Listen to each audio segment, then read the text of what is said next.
A blessed day to you, all my viewers and subscribers. Thank you guys for checking another video out. Alright my peeps, so in this one, there are two things in particular that I want to go through. So earlier today, West Indies and the South Africa invitation team played out to a draw. Yes man, at the end of day 3, things were all squared. So the game ended in a draw. Gonna go through the scorecard so you can hear exactly how the players did, especially on the closing stages or, you know, on the final day.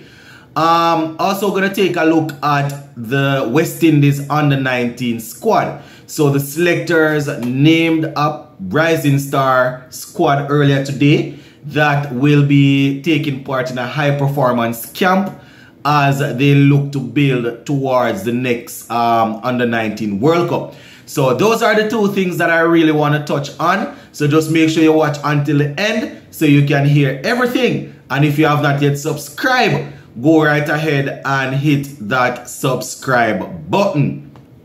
Alright, so let us start things off with the West Indies warm-up game. Actually taking this report from Sportsmax. And, you know, as I would have said in the video that I did earlier today, we started the day 3, you know, giving chase or just trying to score some runs. South Africa, we bowled them out at the end of day 2 for 317. So they had a deficit, we had a deficit of around about 34. So we went in and we were looking to get past that and just to get some much needed batting practice. I think earlier today I said that Brathwaite didn't do much. Brathwaite actually didn't bat. It was Stager and Shandopal and Raymond Reefer that opened the innings.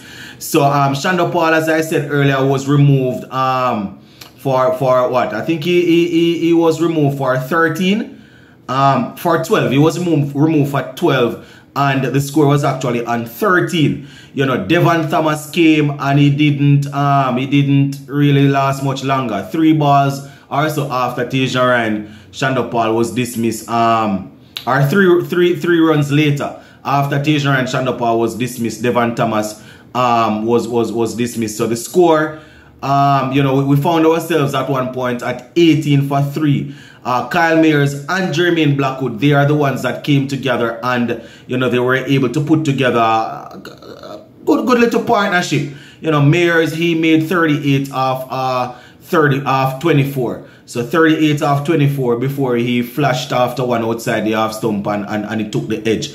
So the score went on to up to around about 71 in the 15th over. And, you know, wickets kept tumbling. Jermaine Blackwood and Da Silva, those are the two guys that really steadied the ship somewhat before you know, Blackwood was dismissed for 39. Yeah man, Blackwood was dismissed for 39, and then we had Joshua Da Silva looking to bring up another 50. He was actually dismissed for 44. Jason Hola, he was able to get 32. So Jason Hola made some runs. And Kemar Roach, he made 29 not out. So West Indies, we made a total of 208 for 8. So that's basically the same score that I gave you guys this morning, man. Seems as if they didn't do much after that. So, you know, shout out to the guys for really going out there and getting a look in.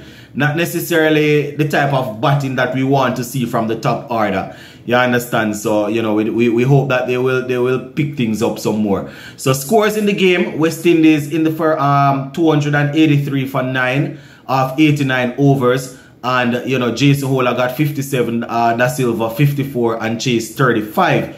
That would have been in the first innings. And in the second innings, you know, that's what I just gave you, where we got 208 for 8 with Da Silva 44, Blackwood 39, and Kyle Mayers 38. So we are looking forward to seeing the guys go into battle in that first test match. It's going to be pretty interesting. The first thing the selectors will have to do is to select that squad. It would appear as if they don't plan to use Alec Arthanes any at all.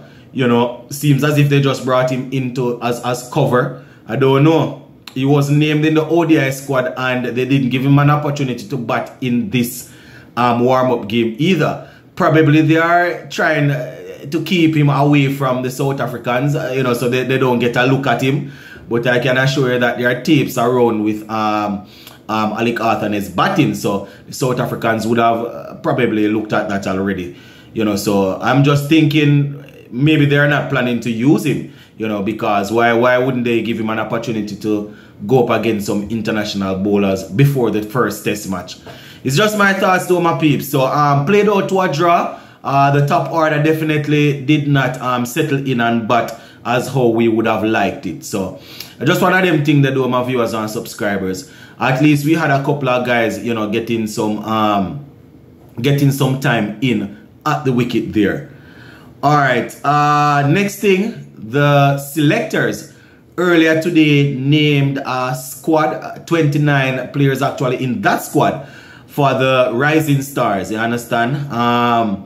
They are actually going into a camp, a high performance camp, as they look to build towards the 2024 World Cup. So we have a couple of the guys that would have played in the last under-19. They were part of the last under-19 setup World Cup. Jordan Johnson is there, and there's another guy that is there. You know, so couple of these players would have played there. Isaiah. So Jordan Johnson and Isaiah, they would have played at the under-19. I think they were a part of the last under-19 team. So good to see them getting back into this squad. And as I said, they are building towards the 2024 World Cup. Robert Haynes, who is the lead selector, had a couple of things to say. This is what he said, and I quote, "This camp is all about the importance of the development of West Indies cricket. And this is laying the foundation for the future of our game in the region." So as usual, my peeps, they're always working on the future, So he's saying that this is not just about playing in the ICC Men's Under-19 Cricket World Cup next year, but it's also about developing the overall group and to make sure that they have players to feed into the senior program. So that is what Desmond Haynes had to say, Robert Haynes had to say as it relates to the 29 players that were selected. What I'm going to do, I am going to actually put all of the players in the comment, well, I'm going to pin it in the comment section so you can have a look at all 29 players that were selected to be a part of this high performance camp. You know, this is not to say these are the final players that will make it. You know, this is just the first camp, and as you can imagine, they will have a couple of other camps leading up towards the World Cup. So I guess this is just the first look at it. You know, probably most of these players will make it, but you know, I'm going to just put it in the comment section so you guys can take a look at it. And if you are familiar with any of them, you can just go ahead and let us know in the comment section what to expect from these players. Big up on yourself, my peeps. I'm out.